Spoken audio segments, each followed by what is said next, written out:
everyone, my name is Shanice and welcome to my YouTube channel, Song of Shanice. This is my first YouTube video ever and I am so excited to share with y'all my journey about how I became the woman I am in Christ today. So just a little bit of information about myself. I'm 27 years old. I live in Houston, Texas, H-Town, what's up, born and raised. And I have a 4-year-old son named TJ who lights up my world. Growing up, I lived with my parents and my older sister. I didn't really have a strong Christian background. I believed in God, but we only attended church occasionally, and I didn't get baptized until I was an adult. My dad, he was addicted to drugs, which forced my mom to be the sole provider of the household. And as far as I can remember, my mom, she just worked.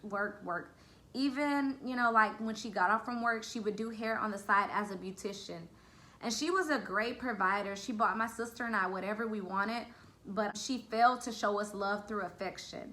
So she didn't really say, I love you. She didn't hug us, and she didn't really spend time with us. My grandma passed away when she was 13, so she didn't really have that mother-daughter experience, and she raised us the best way she could. So because both of my parents were emotionally absent, I developed some issues around abandonment and rejection. As a little girl, I never felt like I was good enough. If I got in trouble, it was because of my mouth. I always expressed myself and I was very honest. I didn't see an issue with saying how I felt. And when I did express my feelings, they were often dismissed and I was told that I was wrong. So I didn't really feel validated or like I was heard or listened to. So I began to suppress my emotions and I became very angry. After graduating high school, I went to college and I fell into a deep depression. I just remember feeling so lonely. Have you ever been around a group of people and still felt so alone? I smoked weed, I drank alcohol, and I gave myself to guys who were not deserving of me, but that still didn't take the pain away. During my junior year, I got into a relationship and I became pregnant. We had a lot of issues and toxicity in our relationship. There wasn't any physical abuse or cheating, but what we both created was toxic. So all of my anger and emotions from childhood came up and I expressed everything in an unhealthy way. After having our beautiful baby boy, I noticed that pattern of not feeling good enough, so I started going to therapy. Therapy changed me for the better and helped me get to the root of my problems. For the first time in my life, I felt like I was heard.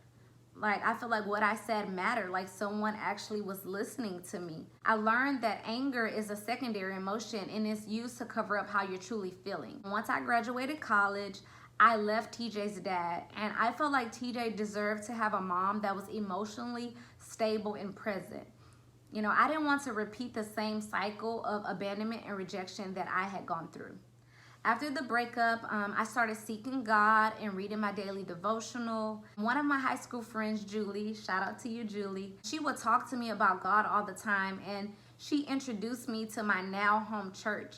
And it's crazy because God, he was strategically placed different people in my life to lead me closer to him. So I started attending church on a regular basis, and I knew the next step was to become baptized, but I was scared. Like, what if I make a mistake? Does this mean that I have to become perfect? I didn't really have no example. Like no one in my family really just had a strong walk with Christ. So I was just walking this journey out on my own. On April 9, 2017, I finally gave my life to Christ for the first time. It's crazy because the night before I went out for my line sister's birthday, and we didn't get home until 2 a.m. Whenever I did wake up, I decided to go to church, and it just so happened to be baptism weekend. And I had been thinking about it for months, so I knew it was my chance. So at the end of service, I made my way down, and at 24 years old, I was finally saved. And it was one of the greatest experiences I've had in my life. And I was like, okay, I was just ready to start my new life for Christ. But I started feeling lonely again. And since I was a baby in Christ, I didn't realize that God was calling me into a relationship with him. Later, I was introduced to this guy by some trusted friends, and I decided like, okay, he's like a mutual friend. I guess I'll give him a chance. Well, we fell into sin, and I quickly realized that he was not God's best for me. And afterwards, I was like, okay, Lord, okay, God, I'm done. Like, I'm done with guys. Like, I'm just done. I trust you. like, here, take over my life.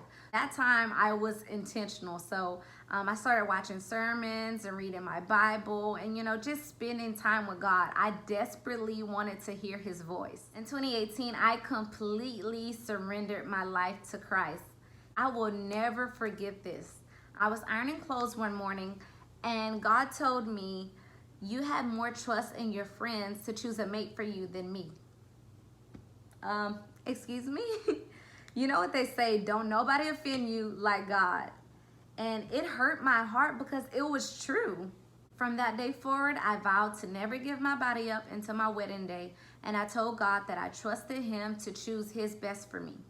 I went through an excruciating pruning process. Like, God, he just stripped everything that was comfortable away from me so that I could solely depend on him.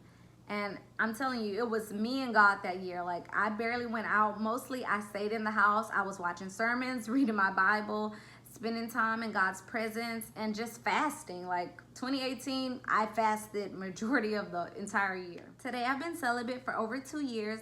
I serve in the church, and I continue to seek God's will for my life. I no longer feel empty because God filled me with his unfailing love. I know who I am. I know whose I am. I am beautiful. I am worthy. I am enough. I am whole in Christ, and I am walking in purpose. I'm finally free. Thank you all so much for listening to my testimony. And bye-bye. I love you all.